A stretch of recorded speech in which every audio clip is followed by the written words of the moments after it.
Hi, this is Maggie from Design Code Debug Repeat. Welcome to the channel. The goal of this video is simple, to help you learn more and get better grades in your courses. This video is going to help you even if your course doesn't have exams, or if your course has exams, but you're not allowed a cheat sheet. Make one for every course. I'll tell you why. Let's start with what a cheat sheet is. Some people might call it a study guide. I'm not talking about something you hide in your palm or behind the label of your water bottle for cheating on your exams.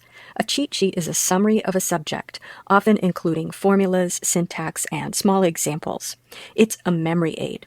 You can find cheat sheets for many subjects on the internet. For example, if I Google physics cheat sheet, tons of links to cheat sheets come up. Those can be helpful to experts, but they're not going to be so helpful on an exam. Here are 4 reasons why you need to make your own. First, a cheat sheet for an exam usually has some restrictions, such as length, format, or allowed content. Reason 2, a cheat sheet for an exam is going to contain information that's specific to your course, not necessarily generic information about a specific programming library or vector math, for example. The cheat sheet you need might be a mix of information that's found across several cheat sheets available on the internet, and the cheat sheets on the internet will likely include information you'll never use, which might be distracting and confusing and taking up space you need for other content. Third, your cheat sheet needs to be specific to what you have trouble remembering and how you mentally structure the content you're learning, or it won't help you. And fourth, and most important, creating the cheat sheet is going to help you learn the material. If your professor allows a cheat sheet, that's at least 50% of the reason they allow it, and it's why, even if they don't allow one, you should create one. And if you study and create a cheat sheet, even if you're not allowed to use it, it might help you relax and focus during your exam. So here are 10 strategies for making a cheat sheet that's going to help you learn the material and do better on your exams. Number 1, start now by taking notes in class, from your textbook, and from other direct instruction materials like videos, case studies, and assigned external reading. Take notes when you're solving problems. Ideally, write your notes by hand because there is evidence that handwriting material helps you remember it. I'll link an article on that in the description. If you can't write by hand, take notes by whatever means is available to you. Your notes are the base material for your cheat sheet. When you take notes, try to capture the overall structure of the material as presented by an expert, your teacher, or the textbook author. Number 2, beat the Ebbinghaus forgetting curve, which shows that we forget new content at an exponential rate. I'll include a link to an article in the description. Spend 10 minutes reviewing your notes within 24 hours of a lecture or reading. You want to review again 7 days later, and again before a test. Because what you're learning isn't simple content you already understand, each review is a good opportunity to identify what doesn't make sense and compose questions to ask in class. You need to understand the material to create a successful cheat sheet and ace your tests.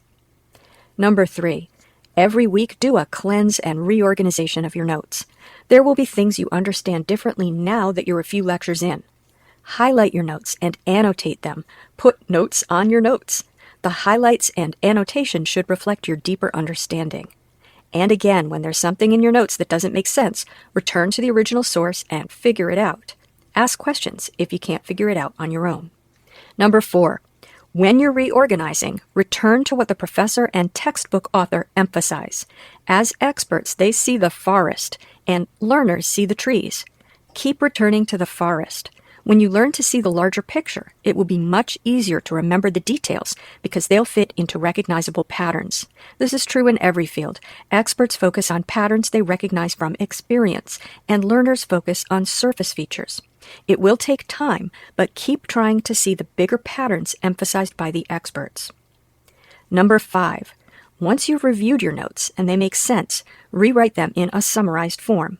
Find connections and categories and reorganize your notes if appropriate.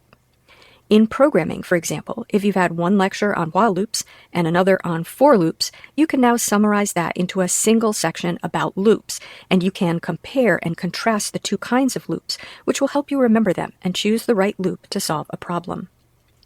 Number 6, you've been studying all along now, but a week prior to the test, you're going to do some intense preparation. Begin by solving problems. Solve all of the kinds of problems you will be asked to solve on the test so you have a representative sample. If you haven't been given practice problems, resolve homework and lab problems. Pay attention to what you need to look up in your notes and make a mark next to those items in your notes, like an asterisk or check mark. Do a few rounds like this over several days. You might need to add to your notes at first if you attempt a problem for which you didn't take notes. But as you solve problems, you should be able to slowly reduce what you need to look up. Number 7. Now you're going to distill the things you needed to look up into a cheat sheet. Look at all of the things you've marked and find a way to organize them onto a cheat sheet. You want to quickly find what you need on a test, so organize the content into sections with a clear heading. In each section, you might consider including definitions, when to use the information in the section, maybe examples of problems or what to look for in a problem, common errors or pitfalls, and maybe a small example. Number 8. If you have tools available while you're doing homework that aren't going to be available on a test, note what the tools are filling in for you. For example, in programming, many tools will highlight and complete syntactical elements and even make suggestions and fill in bits of code. Look at what your tools are doing, and if it's something you've come to rely on, you might want to add that to your cheat sheet. Number 9. Now try another set of practice problems with your cheat sheet only and see what improvements you can make. What wasn't there? What could be removed? What's wrong?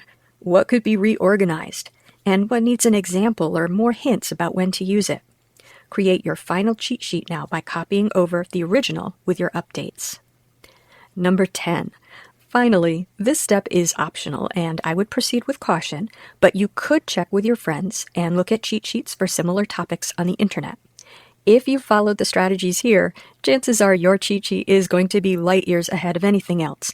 But maybe they'll have solved a class of problem you didn't think to include in your practice, but that was covered in your course. I would recommend skipping this step, though, if it's going to make you second-guess your own cheat sheet. After following these strategies, not only will you have a rock-solid cheat sheet that's going to help you ace the test, but you've followed practices that will help you learn the material well. A bonus to creating a cheat sheet this way is you will feel more confident going into your test. You know the material, you know your cheat sheet, and you know how to work with it to solve the problems you're going to face. Now, if you're not allowed a cheat sheet, you probably realize at this point that you barely need it. Quiz yourself on the material on the sheet over a few days, and you will be able to commit it to memory. One strategy I used in college when approaching a difficult test was relaxation and visualization. I'd take a half an hour before the test to sit in a quiet place, practice deep breathing, and visualize taking the test. You should visualize opening the test, seeing that the problems are familiar, feeling confident that you know how to solve the problems, and solving the problems successfully. It can really help manage any residual test anxiety you might be feeling and help you reap the most benefits from all of your hard work. If I've missed something that you do to prepare for a test, please include it in the comments. I'd love to know your successful study strategies. As always, have fun and keep coding.